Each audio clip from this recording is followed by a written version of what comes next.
around 12 was when I did a play, and there was something about suddenly this rush of attention for a 12-year-old that's wild. So it did make me think like, oh, this is my destiny.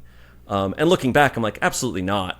I'm Joss Bong. I'm a journalist and YouTube creator, and I have made a career out of learning. Now I'm here with Study Hall to talk to other people about how they learn and the effect that their college experiences have had on their lives. Today, I'm talking to comedian, actor, Smosh cast member, and all-around entertaining storyteller Shayne Topp. We're talking about his life, his career, and his college journey.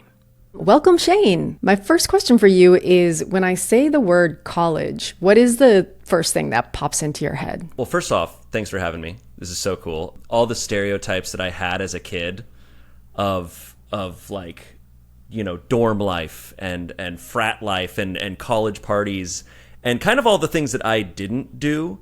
But I grew up with older brothers who were 8 and 11 years older than me. And so when I was a little kid, they would come home from college and just talk about their insane stories and what it was like. And they built it up as this big fantasy. So I think that's still in my head. What's funny is, though I graduated 6 years ago, I still think of college in kind of the TV terms of college. However, there's also my experience, which is then all the kind of like, it's not actually the school, it's not actually the classes, it's all the like mundane little things in between, like enrolling for your next set of classes, making sure you have the right textbooks, making sure you have the right software downloaded on your computer. All those little mundane things were kind of the things that stressed me out the most throughout college. So when I look back on my college experience, for some reason, those come to the surface. Fewer keg stands. Yeah, a whole lot of it. Yeah, never did a keg portals. stand in college. I am very sad to say that I missed out on that part of it, but I enjoyed everything I got to experience. And when you were a little kid, do you remember how you thought about your future? Was there some sort of dream you had of what you wanted to be when you grew up, and where did college fit in that vision? When I was a little kid, the first job that I wanted to do was a veterinarian. I loved animals. I was obsessed with animals. And I think at some point, maybe around age 9 or 10, it started to become apparent to me, and someone informed me that I would be dealing with sick and dying animals. And I think I realized at that age, I'm like, oh, I cannot emotionally handle that. And then around 12 was when I did a play in 5th grade, Willy Wonka and the Chocolate Factory, and just kind of fell into acting and started up that career. Within a couple years of that, by the time I was 14, I was flying out to LA to do pilot seasons. So that happened so quickly. Everybody in my family has a college degree. It was very much like, yeah, you're going to go to college. And even once I started acting, and that was certainly what I was putting all my time and effort and resources into. I mean, I started homeschooling in high school to pursue that. Even then, my parents were like, well, yeah, you're going to go to college. But I think none of us really processed how that was going to work while also trying to pursue the career. Suddenly when I turned 18, I was like, I still plan on going to college, but I need to keep trying to pursue this. And thus began my 10-year journey of making that work. Do you remember what role it was that you had in that first Willy Wonka performance? Willy Wonka. Okay. I was the only person to audition for it. So not that much competition, but I think I knocked it out of the park. I had so much fun. I did that. I did one community theater play and then started an acting class that from there got an agent. Just it happened so fast that it really feels like a blur, because it was truly 2 years from when I did that play in a classroom to auditioning. Wow. And what was it about performing on that stage that made you feel like you wanted to pursue this in a really serious way? I really do think I enjoyed it so much. When I did Willy Wonka, I memorized not only all of my lines, but all of the lines in the entire play. Being honest and self-reflecting, I do think there was something to be said that my parents and so many other adults were like, whoa, you're amazing at this. And to have that kind of affirmation, you go, oh my gosh, like what? Like, because it's not like I was some ignored kid. I was living a great life. My family was awesome, and but there was something about suddenly this rush of attention for a 12-year-old that's wild. So it did make me think like, oh, this is my destiny. And looking back, I'm like, absolutely not. Thankfully, it really was a path that I enjoy and loved. But I think, thinking of college, the reason I kept going with it and I wanted to do it was because I think part of me recognized that I had gotten into this career so early that I wanted to make sure that I was learning about what else there is and engaging with the prospect of pursuing something else. Mm-hmm. And how old were you when you kind of pulled out of traditional, was it high school, and started, focusing on acting while doing your education on the side? It was halfway through 8th grade that I dropped out of school. I switched over to an online high school type of situation. And I was 14 years old, and schooling is just kind of up to myself for the most part. I mean, my mom was making sure that I was getting it done, but I would kind of boot up the computer and there's no teacher I'm interfacing with. I'm just getting assignments. So I won't lie, there was a lot of times where I just had World of Warcraft on. Mm-hmm. And then I switched over to another kind of schooling for a lot of actor kids where you kind of go in once a month and get some like packets that you'd take home and work on. But to be completely honest, I think I recognized when I was like 16 or 17 that it wasn't really school. I think that was a lot of my motivation at the beginning too. When I turned 18, I was really scared that I was going to start taking college classes and learn that I was so far behind everyone else. So college was also kind of a matter of me proving to myself, like, no, I can do this. I'm smart enough. I'm capable enough. Because if I'm being honest, I kind of didn't go to high school. Mm-hmm. And how did you think about the timing of applying for college? Were your friends starting to sign up for schools? Because I was out here and all of my friends were fellow actors, most of my friends were not going to college.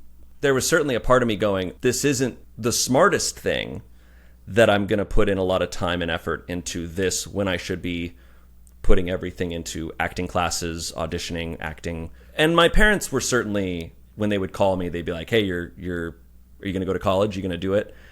But I actually, if I remember correctly, I think it was kind of just on me to do it, because by the time I was 18, I was living out here by myself.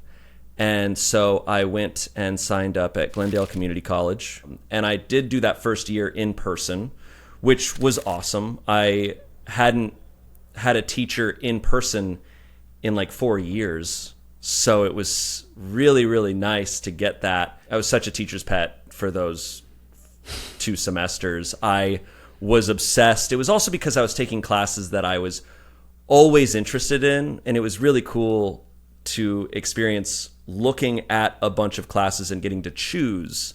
Because with high school, you're just given your curriculum, or at least I was. So to go, oh, wait, I can do philosophy and psychology and a business class. I want to learn all about all these things. I was engaging in those classes as if I was a Martian who just landed here and gets to learn about Earth. I was stoked. I think enrolling in college intimidated me at first, but at least for community college, it's so simple. And I remember my first teacher, my history teacher, she was like, what do you need in order to enroll here at this college? And she was like, a pulse. And I was like, cool, like that's such a cool thing. Like this is available to everyone. And my teachers there were fantastic. I think within that first semester, I had so much more confidence that I was capable of going all the way and getting a degree. Some of those first classes I took in community college are still some of the hardest, most engaging classes I ever took. It sounds like the fears that you had that you were going to be behind your peers, that was just ended up not being true. You were actually thriving there. And I wonder if maybe some of the skills that you learned from starting your career early applied to the work that you started doing when you started school. I think I went into college thinking like, oh, this is going to be a continuation of the knowledge you've learned in high school and everything before. I think it also can be viewed as a bit of a fresh start. I might be misquoting this. I think I've heard that people who go into college much later in life tend to have a lot of success. And I think that's because the most difficult parts of college are not the actual knowledge that you're receiving, but just keeping yourself on track, being able to be organized, and truly like a big psychological factor of like not being intimidated by it. I think over the years, that's what improved the most for me. And with that, I think my grades kind of got a little more locked in over time. Because I had some classes early on, and especially in high school, where I was really struggling. But so much of that came from my nerves and my fears, especially towards taking tests and writing essays. But the more that I kind of let go of that and recognize like I'm doing this by my own choice, nobody's forcing me to be here, and I'm doing it because I want to learn these things. So who cares if I fail the test or not? I want to know more. I want to grow from this. I'm certainly paying for it, so I want that. When it comes to nerves, I mean, there's nothing worse than auditioning. So tests and everything, it couldn't compare quite to that.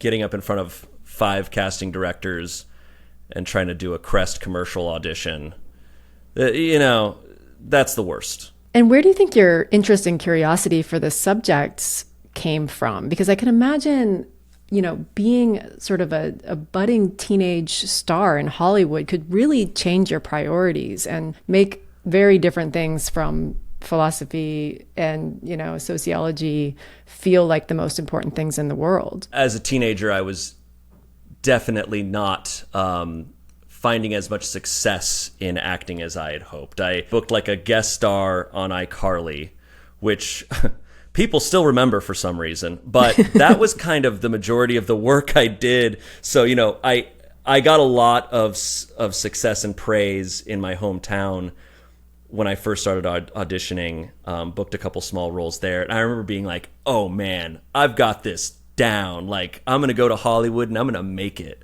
I would pretend I wasn't thinking that way, but there was definitely that voice in my head. And then I moved out here and did not book that much for several years. And so that was a big... So it's actually humbling. So very humbling, extremely humbling. My entire career has been moments of like, whoa, kicking ass, I'm awesome, followed by several years of actually nobody gives a shit who you are. And I'm very grateful for that. So no, when I was 18, I had not booked, I'd not really booked anything for a couple years. And so it was one of the first times in my career where I was like, oh, I'm nervous this may not pan out. I want to engage in other things. I didn't want to be one of those kind of, actors who thinks they know everything, but it's such a bubble. And I mean, there's so many examples of successful actors who speak on so many issues, and it's like, hey man, and I'm not saying I'm not that. I certainly recognize that I'm still very much a person who lives in a very privileged bubble, but I wanted to be aware of that, and I wanted to engage with as much of the world as possible. So I think it actually came from fears of becoming that type of actor that I had seen, and just a version of myself I was scared of. So you are taking community college in California. Did you do a year there? And then how did you think about ending up at Arizona State? I did a year at Glendale Community College, and then I got very lucky and I booked a Disney show, so random, and that was very cool. And also, luckily, I booked it in December and knew I would start filming it in late January. And so I was able to plan my next move accordingly. And I was like, you know what? I'm going to just do one class this next semester in person, and it'll be my first psychology class, which I was very excited to take. That's one of the considerations I had at the time for my major. And I was taking that at 6 a.m. on Saturday morning, all while filming all week and then doing shows in front of a live studio audience Friday night. I think I pulled it off with a B-, but I fully recognized that I was not putting my best effort into it. It was one of my favorite classes I had taken, and yet I had not done as well as other classes. I mean, I was fine with a B-, but I was like, no, I love this. I should have gotten an A. I was being very hard on myself. But I recognized that I couldn't take classes while I was doing that show.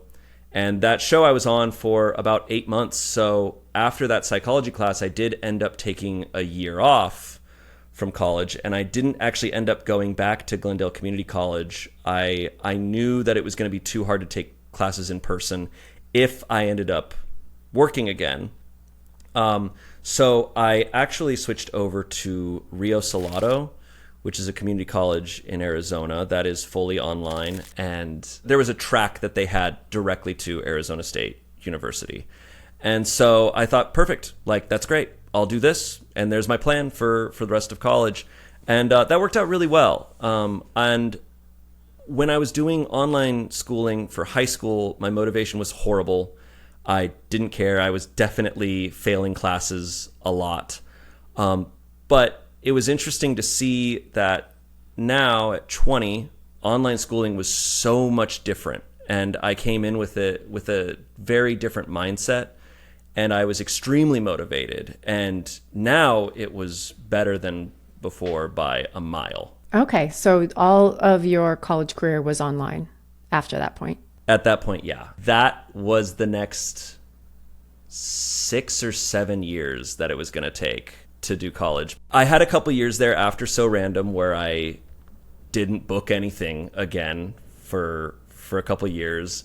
And of course, if I could go back, I would have gone way harder at college and taken a bunch of classes, but I was kind of spacing them out of the fear and the hope that I was going to book another project, and I didn't want to drop a bunch of classes at once. I was terrified of that. Way too expensive and would have just made everything more difficult. So I was kind of taking one class or two classes at a time. Then I was probably like 23 and hadn't worked much. My savings, I was about to go completely broke. And that is when I started really looking at, okay, I'm going to start working a lot harder at college. I'm going to take a couple more classes than usual, and I'm going to transfer over to Arizona State and possibly move back to Arizona and possibly go in person. I was considering a lot of things, and that is then, of course, when I booked Smosh. That's kind of been my career out here. I tell people a lot I'm like the luckiest person on earth. Every time I've had the moment where I go, it's time to pack it up. This career didn't work out. This dream, not happening. That's suddenly when I would book something, and it would keep me going for a couple more years. And then, so I was really genuinely super close to leaving California and going and probably going back and living with my parents, and doing the thing full time. I think at the time, I had picked my major of psychology by that point because I thought there was some more practicality to it. It was between that and English. I really loved English and writing classes, but I think I was scared because I viewed that so similar to acting, of like, that's another extremely difficult career. So I was like, maybe I should pick something where you can get a degree and there's like an actual route to it, as opposed to, well, if acting doesn't work out, I'll just write a New York Times bestseller. Like, I'm like, I'm not going to do this to myself. That's another unbelievable long shot. So I picked psychology. I think I was thinking of a lot of things: occupational therapy, organizational psychology. And then there was always a part of me that's like, I thought I could be a good therapist. Sure. And then I got Smosh, and then I went from acting to being a YouTuber. But that was definitely the route I was going at the time. Mm-hmm. And what's the story of how Smosh came into your life? It's funny. People tell you in this industry, which you know, about like, you need to network, you need to meet people, and I think how people often think of it is like, you're going to be at a party and you're going to meet a famous director and you got to talk to him and they're going to give you that big role. And it's not at all how networking has ever worked out for me. Networking for me is really being cool and meeting and working with people who are on the same level as you. When they're asking you to be on projects, you say yes, you help them out. Nobody's beneath you, because you never know who is going to get that break. And once they get that break, they go, oh, well, I've worked with this person so much. So what happened was, I was in an improv class for many years, and there was a fellow student in the class who was many years younger than me. He was a kid in this class. His name was Noah Grossman, and he was this super funny kid. One day, he comes in the improv class and he starts talking about this job that he got. He started working at a YouTube channel, and I thought, that's so cool. Wow, that's amazing. Like, good for him. And then a few months later, he threw my name out there because they were looking for more people to add to the YouTube channel. And he knew me from being in this acting class for years. And so I got that audition simply because I knew this kid in this improv class. So I really can thank Noah for getting on Smosh. It was a 9-to-5, so it was a very different type of job. It wasn't, as opposed to every other acting job, there's kind of a time limit to it. It's like, oh, I'm going to book this movie, I'm going to work on it for a month, and then I'll be back to auditioning. Or a TV show, it's like, great, it goes for hopefully as long as it can go for, and then it ends. Whereas this, I was like, okay, so this is a corporate job, but we're performers. I was like, wait, guaranteed money? I've never experienced that. Like, I know I'll have a job next year. That's so cool. It made going to college a little bit easier because I knew then my schedule a little better. Okay, so you didn't have to pause the studies then? Yeah, it was actually once I started at Smosh that I kind of picked, I was like, okay, I can keep going now I can pick my pace with this a little bit better. And it kind of went in and out. I think I would take some semesters off here and there based on how busy we were there. But I'd say on the regular, I was taking 1 or 2 classes all the time for the next few years. Nights and weekends kind of thing. Yeah, and I mean, the nice thing with acting, and the same with Smosh, is there is a lot of downtime. We would be on set, and in between scenes, I maybe wouldn't be needed for a couple hours, and you're kind of just sitting around. And so I would get a lot of work done then. I would always have my textbooks on me. My backpack was heavy as hell for years because of it. And speaking of luck, a year or so after I got Smosh, I also booked a TV show where I was a recurring character for many years. So when I wasn't at Smosh, I was working there, and I would often be in my trailer I could sometimes be in my trailer for like 5 hours while I'm waiting to get called to set. And there was, for some reason, no internet access in our trailer. So I truly was stuck with my textbooks. So I got a lot of work done there. It actually was not that difficult to get my college stuff done while working on Smosh and the Goldbergs. In fact, I really think, looking back, that I was more productive while I was in college. I think there was something about having something outside of the industry that I had to work on and work towards, and it kind of kept my mind engaged. It would give my mind a break from my job in a weird way, from the creative demands, and it allowed my brain to kind of want to be creative again, because I was like, well, I have all this academic crap I got to take care of. I just want to write funny jokes and be silly. And then I would often get a lot of ideas while doing my schoolwork. So I think it actually blended very well. Mm-hmm. And do you remember what kind of work you had to do for these courses? Were you needing to write, 10-page papers on a regular basis, or was it mostly logging on to take tests? I actually remember mostly from Arizona State, it was a lot of written stuff. There were tests, and at the time I was amazed already at the the software that would make it kind of too difficult to cheat. Because that was something that was always in my head. I'm like, I'm doing this online. I'm taking this test online. What if I cheat? But the reality is, too, some of the tests, they were like, hey, it's open book. Good luck. Truly, because some of the questions were really worded very well, where it's very specific. And there was a lot where you had to write your own answers. And when you get into the weeds and you're in these classes that are no longer general ed and you're getting very specific classes, it's hard to. I was tempted to. But I would never cheat. I knew what I wanted out of this, and I still, even working at Smosh, wanted to feel confident that I could have the resources within my own mind to go to grad school and continue pursuing academics further and a career in psychology. So it was important to me to actually do it properly. But I remember that, and then I remember there was a lot of writing. There was definitely plenty of essays. That was honestly really fun, but also the most exhausting, because that was where I would have to do research and you'd have to go into the databases.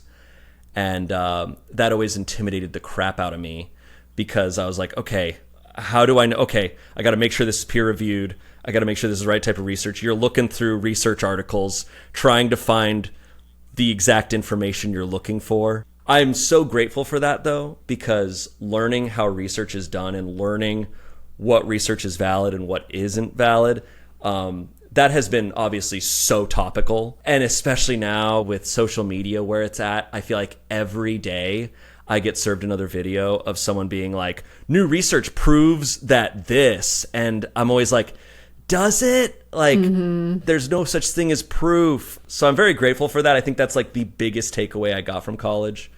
But those research essays were, those were a doozy. Did you still get excited about the stuff you were learning, and what did you like about it? Oh, absolutely. The cool thing about college for me was that you're always taking a completely different class just within that given field. So I had taken Psychology 101. I was like, great. And now I'm like, oh, all these other psychology classes. So developmental psychology, social psychology, organizational psychology, sexual psychology, oh God, there was so many. And I was, abnormal psychology. I was like, dude, I was so ecstatic to get the next one. And it is sad that I had to stop when I did, because I think about grad school, I think about continuing further and picking one of those and being like, now I'm going to focus on that one and all that entails with that for another couple years. And that sounds even more exciting. That is, I think, when I really fell in love with psychology, was when it got specific.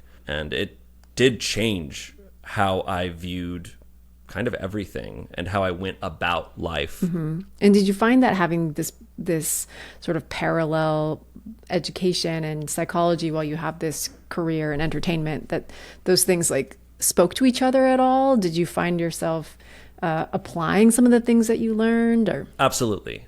If we want to get into acting, there's a lot of different methods that people go about. I have friends who are truly like naturals when it comes to acting. Like, they just got it. They can just tap into things. I'm a very logical actor. And I think that's why I fell into sketch comedy, because I think sketch comedy is very kind of logical in its approach. It's like a puzzle. Yeah, it's very puzzle-like. People compare comedy to music too. I actually always felt most comfortable when it came to sitcom type of entertainment, which is why I think I ended up working in those more often, because you do have to be aware of the exact beats and behavior of humans. And so I'm learning psychology, I'm learning how people tick, how people work. And then it's kind of translating that into the comedic version of that. And then I think when it comes to Smosh, where it's more personality based and very much more freeform, and especially now that we're in podcasts, the way I viewed it was, anything is useful. I engage with just about everything in life as this will be useful for what I do on Smosh, because I can talk about whatever I want. And I think I get by a lot by simply being someone who's fascinated by everything. I don't even have to know everything about stuff. I'm a silly little guy, but I love so many things. And so I just talk about what I love, and that's engaging enough for a lot of people. I was viewing college that way for a long time, that it was all useful in some way or another, even if I wasn't going to pursue a career in it. Yeah. And so how were you thinking about the timing of your degree? Like, it was just going to be this kind of slow pace where you take one class at a time. Was there any point where you were like, this, I'm never going to be able to finish this? It definitely started to feel like forever. I think I kind of got so used to it that I stopped thinking about the end goal at times. And it was just like, yeah, this is just kind of something I do on the side. A hobby. Yeah, it's just my fun thing, my fun, super expensive hobby. But I definitely at times would think like, is this smart for me to be doing? I'm spending kind of all of my money on this. There was the point where I got halfway through where I transferred over to ASU. And I think by that point I was like, I've already gone too far. If I stop now, I already spent so much money. It was kind of a sunken cost thing, but not, because there is something of value at the end. And we didn't talk about money, but that's obviously a huge part of how people plan and execute their education. You took, what was it, like 10 years to do this? Yeah. Did that mean that you didn't take a big student loan, or how were you financing it? I did pay for it all myself. My parents informed me of that at the beginning. They're like, we're not going to pay for any of college. It's been... Because their explanation was they helped pay for me to get into the acting world. And I think that's totally fair. I recognize that I was an extremely privileged person, and I did start off with community college, which made it a lot more financially possible for me. And I kind of kept having the situations where I was about to like not be able to pay for it, and I would have had to look at taking out a loan. I think what did help was that I was never taking a lot of classes at once. But once again, I got extremely lucky with booking work, having jobs, being able to skate by and pay for them. I always had just enough to do it, and I was extremely grateful for that. I think there was a point towards 2017, 2018, where I was on a really slow pace. I think I had taken maybe 1 or 2 classes in the course of a year. And I kind of looked and I was like, I'm so close here. And towards the end, I think I only had electives left. So I was like, wait, I get to kind of just pick fun stuff. And did a bunch of history classes. I was also really into that, and finally got it done. And I remember, I think my last class, if I remember correctly, it was Indigenous American History, which was a fascinating class. And I remember submitting my final assignment and kind of shutting my laptop and being like, okay. It just kind of like didn't hit me. So it sounds like you didn't actually have a graduation ceremony associated with your college. No, I was invited to it. I was invited to go back to Arizona. But I kind of thought like, I unfortunately had a little bit of imposter syndrome of, well, I didn't go there in person. I'm going to show up and nobody's going to know who I am. I never went to a Devils game. I never went on campus. I've never been to the ASU campus before, despite having a degree from there. So I was like, no, I'm not going to go. And then, I walk in to work one day. My boss is talking to me, and he's suddenly like, oh, we need to go over to set to check something really quick. And I was like, all right. And I walk in, and I am met with an entire audience and a podium and an entire graduation celebration, which the whole idea was Courtney's, who is my wife. It's like the sweetest thing anyone's ever done for me. And I suddenly get put on the robes, everything. And there's video of this. It's one of my favorite videos Smosh has ever done. It means so much to me. And I go up and I suddenly am making a speech to a bunch of friends of mine. What did you say? I cried. I said how much this all meant to me, that truly I couldn't be more proud of the life that I found myself in. It was a big retrospect moment of like, in life you're like, oh, am I making the right decision?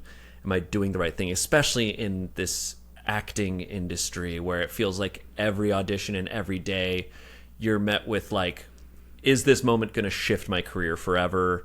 Am I going to look back on this and regret it? And suddenly I found myself there and thinking, wow, I feel so good about the choices I've made and the work I've put in, and I've surrounded myself with such incredible people. Yeah, I was proud of myself for many reasons, but it did mean a lot, and I do think there is an importance to the ritual of celebration when you work hard on something or when you spend a lot of time on something to really give yourself that kind of closure.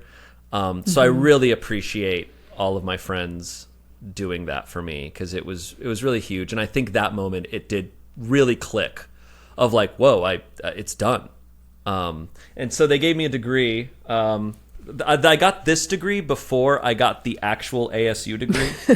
It says Smosh University. I haven't read through this in a minute. I don't know if I ever did look at the fine wording of this. It says, in pursuance of the authority vested in by the laws of nature and attraction, and upon the recommendation of the 1998 horny teen horror film, The Faculty, the Board of Trustees forces upon Shayne Topp the degree of Bachelor in Paradise, together with all rights, privileges, misfortunes, and curses appertaining thereto, in consideration of the satisfactory completion of 300 kisses for daddy.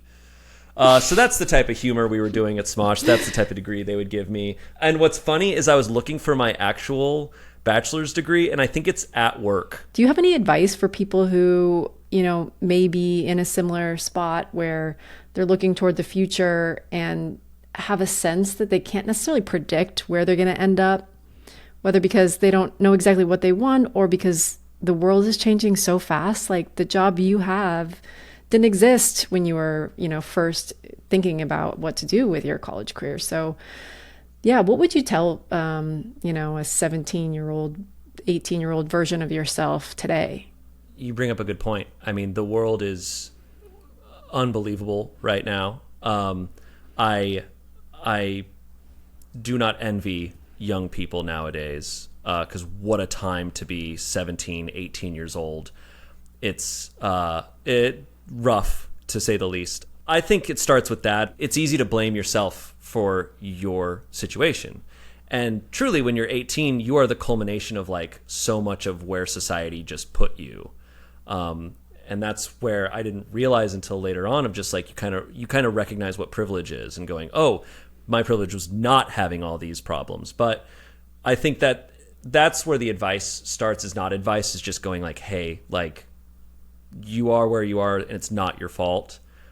But recognizing that and recognizing what you have and what is available to you, and to also recognize that your path is going to be so unique. Because I obviously recognize my path extremely unique, extremely wacky and weird in a lot of aspects. But I think that's true for everyone. And I think you can't get too wrapped up in right or wrong decisions. There's just no such thing. You're going to end up with regrets no matter what. I know a lot of advice people give is like, hey, live life, don't have regrets. It's like, you're going to have them. That's my advice. Like, you're going to have them, and that's okay. That's part of it. You just have to make decisions and you have to go somewhere.